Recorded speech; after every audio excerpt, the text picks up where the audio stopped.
Hello po sa inyong lahat mga kaibigan. Welcome po ulit sa aking channel. Ito po ang inyong kaibigan ng inyong host si Kuya Daisan. At sa video ito ay nais ko lang pong i-share sa inyo.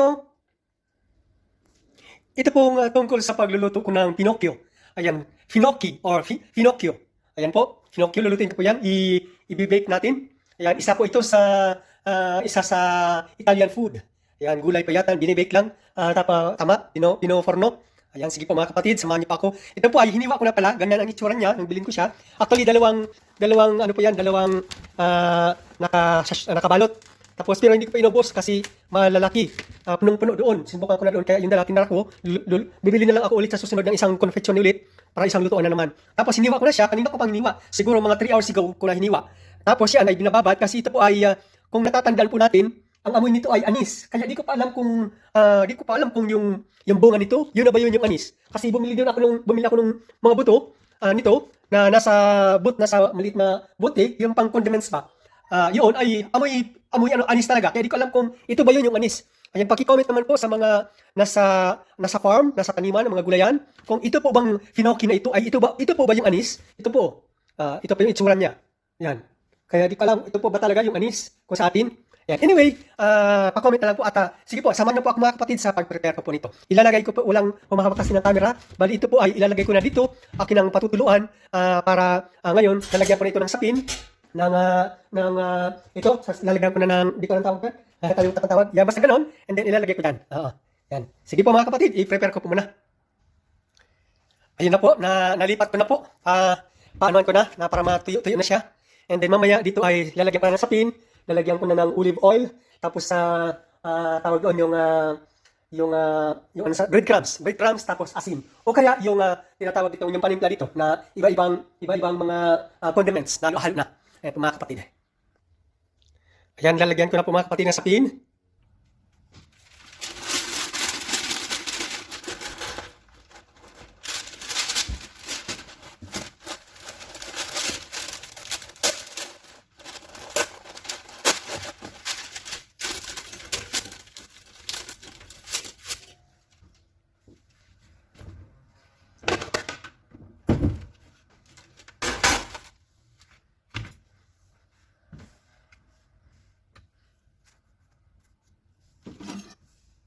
Hinihiwa ko ulit mga kapatid kasi parang malalaki.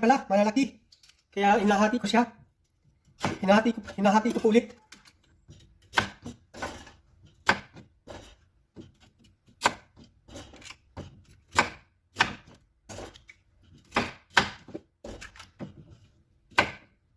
Hinahati ko po ulit kasi masyadong malalapad. Hindi kakasya dun sa ano. Punong-puno dito sa tray. Ayun, hinahati ko po ulit mga kapatid. Tapos yung tangkay, kinuha ko pa yung tangkay, binalatan ko lang. Kasi sayang naman. Dagdag din kasi yan sa kilo nung aking bilhin. Kasi siyempre bawat confection ay isang, kung ang ano nun, yun ay 750 grams. Ayan, halos sa 3/4. Hindi naman umabot sa 1 kilo ang bawat balot. Kaya ibig sabihin, dagdag din yun sa timbang ng ating pinagbayaran. Kaya sayang naman ang ating pinagbayaran ng ating bilhin. Ayan, pasensya na kayo mga kapatid ha. Naantala ang ating pagluto. Magkaganon man, ayun nga po lagi kong sinasabi, maraming salamat talaga sa inyong suporta sa aking mga ina-upload na video. Iba-iba. Alam niyo naman, napapansin niyo sa aking channel ay iba, mixed mga content ang aking ina-upload. Kasi sa ngayon ay nandito ako sa bahay. Kaya ang mga ina-upload ko ay mga gawain ko sa bahay. Ayan, kasi wala pa akong trabaho. Ayan, ang aking mahal na asawa lang ang nagtatrabaho araw-araw. Napunta sa Roma, nasakay ng train. Dahil kami po kasi ay nakatira dito sa labas. Dito kami sa labas ng Roma nakatira.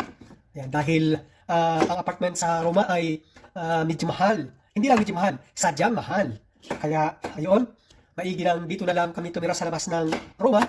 Ito nga, ang lugar namin ay Cisterna di Latina. Isang komune. Pag sinabing komune, kung sa atin ay isang munisipyo.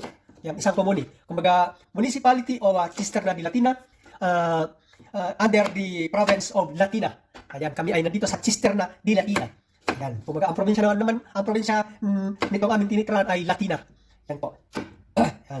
Maraming salamat po sa inyong lahat mga kapatid ha, sa inyong pagsubaybay palagi sa aking mga ina-upload na iba-ibang content. Na pag minsan naman, pag nakakalabas ako ng Roma, ay ako ay nagkumukuha din. Pag may time, kumukuha din ng video sa mga tourist attractions doon sa Roma. Ayan, tulad ng, lalo-lalo na ang Vatican City, syempre. Tapos ang Fontana di Trevi, ang Piazza Navona, tapos ang Largo di Torre de Argentina, kung saan nangyari ang pag-assassin kay Emperor Julio Cesar. Tapos saan pa ba? Sa Coliseo. Yan, sa Coliseo or Coliseum Amphitheater. Yan, ibig sabihin, ang isa sa pinakasikat, pinakatanyag na Coliseum.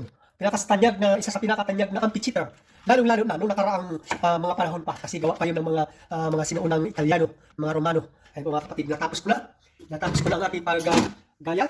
Ang dami-dami pala, ang dami-dami. Tapos titimplan ko pa kasi ito. Titimplan. Pwede naman sana dito na kaagad ititimplan kaagad, pero mas prefer ko na dito ko siya titimplahan. Yan. Isahin ko lang pag ang dami-dami pala. Dami-dami. Yan, lalagyan ko yan ng panimpla. Tulad nito na papasarap, maalat na ito. Pero hindi ko na pinakita ang mga tatak, mga brand. Hindi ko na tulad nito rin. Ito ay pangpatatas. Ito naman ay panggulay din, panggulay. Mga pang-insilata. Yan, lalagyan ko yan ng ganyan. Iba-ibang mga herbs pa ito. Mga kitchen herbs. Ayan, mga panimpla po ito. Ito po ay may asin na. May asin na ito, kaya maalat na po ito. Maalat na. Kaya hindi na po ako mag-asin. So, ito naman yung pang patatas. Nalagay sa patatas. Meron naman kasing ganito, na mga condiments na yung pang karne. Meron naman pang isda. Ayan, kumaga sari-sari, halo-halo na kasi. Halo-halo ng tawag doon. Mga panimpla. Ayan. Tapos, lalagyan pa yan. Pero lalagyan ko ng breadcrumbs pag nakalagay na mamaya. Pag nakalagay na rin mamaya, saka ko nalalagyan ng breadcrumbs. Rin. Ayan, ito ay lalagyan ko rin. Babalikan ko na lang. Although, yan, okay, malalagyan kasi marami. Ayan. Pero siyempre, isahan ko lang yung ilalagay ko dyan sa tray. Isahan ko lang ilalagay sa tray. Ayan. Tapos yan, naka-ready na ang aking hindi ko pa pala. I-ready ko na pala ang aking hindi ko pa pala nasindihan ko lang pala ilaw ng puno. Pero yung pala, hindi ko pa na yung painit, hindi pa pala. Pero binuksan ko na. Ayan. Okay na ito. Timplado na ito mga kapatid. Masarap na ito. Okay na. Tapos lalagyan na ito ng olyo. Lalagyan na ng olyo or oil. Extra virgin olive oil. Ito pong extra virgin olive oil. Ilalagay na natin. Ilalagay na. Pwede naman direkta na sana paglagay ng oil. Pwede naman direkta na sana dito sa tray. Kaya lang mas mabuti ko pa rin. Dito ko na ilalagay para mahaluan ba lahat. Kasi pag pag doon dinirekta kasi sa tray, mas napapadami ang olive oil na ilalagay, sayang naman. Ayan, nandiyan na. Ilalagay ko na. Okay, tapos haluan na yan mamaya ng tawag doon yung sinasabi ko kanina. Ay, sorry. Haluan na yan mamaya ng breadcrumbs. Yan, dito pa rin. Maglalagay din na kasi isa pa. Nagtitimpla pa ako sa isa pa. Inorong ko lang ang camera para may pakita natin. Yan. Ito, nilalagyan ko rin. Okay na yata. Ayan, kinakamay ko lang pala mga kapatid, hindi na ako nagpanti. Ako naman po ay malinis naman ang aking kamay. Tsaka kanina pa ako dito sa kusina. Ayan, hugas ng hugas kasi kaluluto ko rin po actually ng biko. Ayan, kasi napaluto na naman ulit ang aking mahal na asawa ng biko. Ayan, ngayong araw ng, ngayong araw ng Biyernes. Kasi bukas ay Sabado. Yun nga, bukas ay Sabado, November 1. Ay siyempre holiday dahil All Souls Day. Tsaka November 2, All Saints Day. Kaya bukas ay holiday, nandito siya at gusto niya magpaluto. Ayan, ang dami-dami pala. Ang dami pala ng aking nagawa. Ang daming nagawa ko pala. Ayan. Tapos mabawasan ko lang. Ito. Kasi sumubra. Okay. Binawasan natin. Ngayon, ang kulang na lang po niyan mga kapatid ay breadcrumbs. Ayan. Ang kulang na po niyan ay breadcrumbs.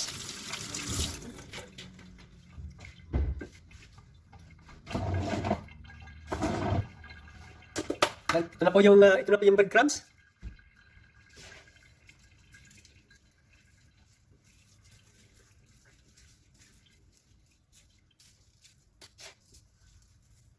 Ayan, di ko po alam mga kapatid, wala akong ideya kung ano ang tawag nito sa atin. Basta dito ko rin lang ito nakilala. Itong gulay na ito. Dito ko rin ito nakilala na gulay na ito. Tawag doon, Pinocchio. Or syempre dahil plural, ang dami, kaya Finocchi. Yan. Kasi pag sinabing Pinocchio, alam natin, pag sinabing Pinocchio, yung maliit pa tayo noon, maliit pa ako noon, yung naririnig ko, tsaka yung napanood na pelikula, Pinocchio, yung sinungaling na humabang ilong, si Pinocchio. Ayan, kaya ito naman, hindi ko alam kung ano ba talaga ang tawag nito. Kung halimbawa dyan sa atin, anong tawag nito?